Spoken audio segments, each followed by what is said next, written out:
Hello everyone नमस्ते सेवा हजुर सबैलाई मेरो च्यानलमा फेरि पनि स्वागत छ साथीहरू। धेरै धेरै दिनपछि म फेरि पनि नयाँ भिडियो लिएर आएको छु। आई होप तपाईँहरूले हेरेर साथ दिनुहुन्छ होला भन्दै भिडियो स्टार्ट गरेँ। It's me Regina Rai. मेरो नाम चाहिँ रेजिना राई हो, फ्रम ताप्लेजुङ होइन। हाल चाहिँ यहाँ ललितपुर चुनी खेलमा सानो सुँगुर फार्म व्यवसाय गरेर बसिरहेको छु। अनि यो भिडियो मार्फत चाहिँ म तपाईँहरूलाई सुँगुरको बारेमा होइन, अनि कस्तो छ, भाउ कस्तो छ, सुँगुर कसरी पाल्ने, उताङ सुँगुरको बारेमा भनौँ न, मलाई मैले जानेको कुराहरू चाहिँ म तपाईँहरूसँग सेयर गर्छु होइन। अनि म दिनकै भिडियो हाल्थेँ, तर यो दिनहरूमा चाहिँ मैले निकै भयो भिडियो नहालेको, 1 महिनै हुनु आँटिसकेको साथीहरू होइन। अनि एकदमै भ्युज डाउन पनि भइसकेको छ होला, त्यही पनि केही छैन। अब चाहिँ म भिडियो रेगुलर हाल्ने कोसिस गर्छु। क्यामेराको प्रब्लमले गर्दाखेरि चाहिँ मैले चाहिँ भिडियो दिनकै अपलोड गर्न नपाएकोमा क्षमा माग्नु छ। मजाले चलिरहेको हुन्छ कुनै, अनि क्यामेरा नभएपछि मलाई अल्छी लाग्छ कि साथीहरू होइन, राम्रो क्यामेरा नभएपछि। अनि आज पनि म फर्मबाट भिडियो स्टार्ट गरिसकेको छु साथीहरू होइन। हेर्नु सक्नुहुनेछ मेरो क्यामेरा यताबाट उज्यालो आइरहेछ अनि राम्रो फेस आइरहेछ, अनि यताबाट चाहिँ फेरि अँध्यारो भइरहेछ कि। अनि अहिलेको हालचाल चाहिँ सुँगुरहरू चाहिँ यस्तै छ साथीहरू होइन। अहिले चाहिँ जाडो महिना निकै बढेको छ नि त, अनि चिसोमा चाहिँ सुँगुरहरूलाई चाहिँ अलिक बचाउन अलिक गाह्रो हुने भइरहेको छ अहिले चाहिँ होइन। जताततै चिसोले गर्दाखेरि चाहिँ सुँगुरहरू चाहिँ भ्याट भ्याट मरिरहेको छ क्या।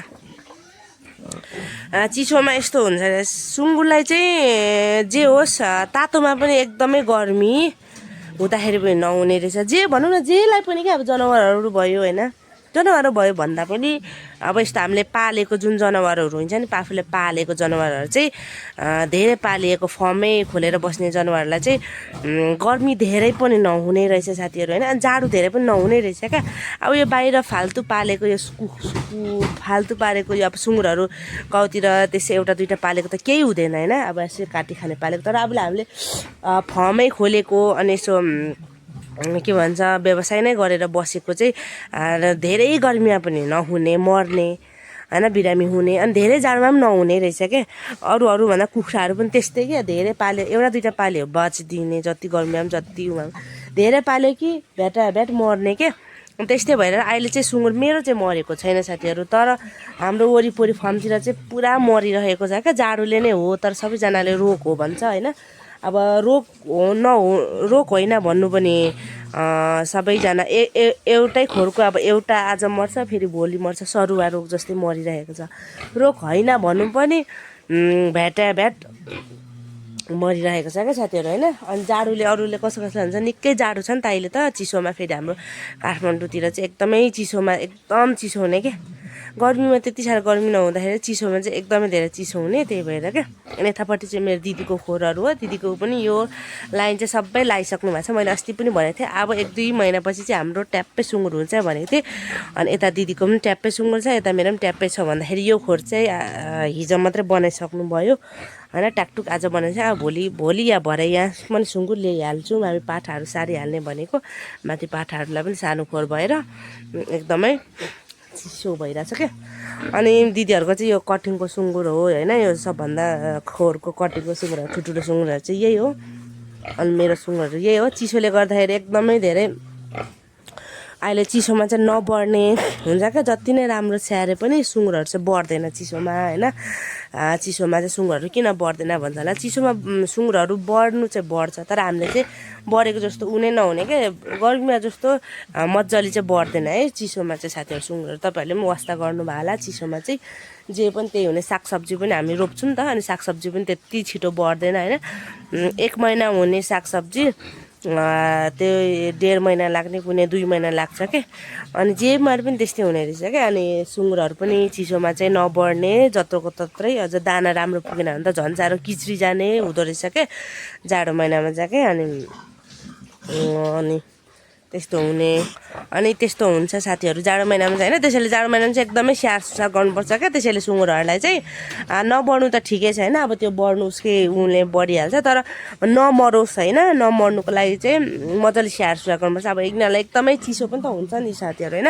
यस्तो धेरै सिमेन्टमा सुत्नु परेको छ। हामी त सिमेन्टमा टेक्न सकिँदैन जाडो महिनामा, यिनीहरू त झन् सुँगुर। त्यसैले अब तातो पराल लगाइदिने होइन। अनि अब ब्याउनु आँटेको माउ छ भने अब सकभर रातो बत्ती बालिदिने, ब्याएको छ माउ भने होइन। पाठाहरू सानो छ भने रातो बत्ती हालिदिनु सक्नुहुन्छ होइन। मजाले स्याहार्ने नै हो भने चाहिँ होइन, रातो बत्ती बालिदिनुहोस्। अनि अब पाठाहरू भर्खर छुट्याएको छ भने परालहरू जे पनि जे होस्, जुन सुँगुरलाई अब तापक्रम दिन्छ त्यो चिजहरू चाहिँ गर्नुपर्छ क्या। नभए चाहिँ एकदमै चिसोमा सुँगुरहरूलाई बचाउनु एकदमै गाह्रो हुन्छ है साथीहरू है।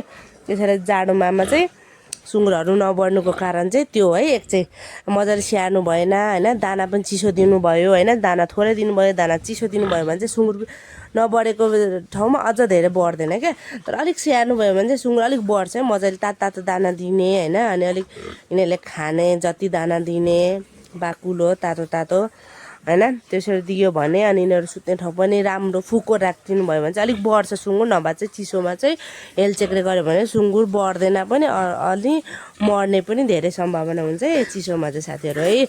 अब झापातिर कतिको चिसो हुन्छ हुँदैन त्यो त थाहा भएन, तर हाम्रो यता काठमाडौँतिर ललितपुरतिर चाहिँ एकदमै धेरै चिसो छ है। अब 2-3 बजीदेखि त झन् एकदमै चिसो हुन्छ। त्यहाँबाटदेखि चाहिँ सुँगुरहरूलाई चाहिँ हामीले चाहिँ तातो दाना दिएर टक्क लगाएर बेलुका चाहिँ खोरहरू चट्टै सफा गरिदिइराख्नु पर्ने हुन्छ। डुरहरू सबै पाठाहरूको चाहिँ डुरहरू यो अलिअलि अब खाएको बाँकी हुन्छ नि, त्यो चाहिँ हामी साफ गरेर मात्रै पराल ओछ्याइदिन्छौँ क्या। किनभने चाहिँ अब डुरमा खाना भयो भने चाहिँ उनीहरू चाहिँ राति उड्दै आउँदै खाँदै फेरि सुत्छ नि त। अनि त्यो खाँदै आउँदै सुत्यो भने चाहिँ परालहरू एकैछिनमा चिसो हुन्छ। त्यही भएर चाहिँ हामी चाहिँ बेलुका आएर डुर पनि साफ गरिदिन्छौँ क्या।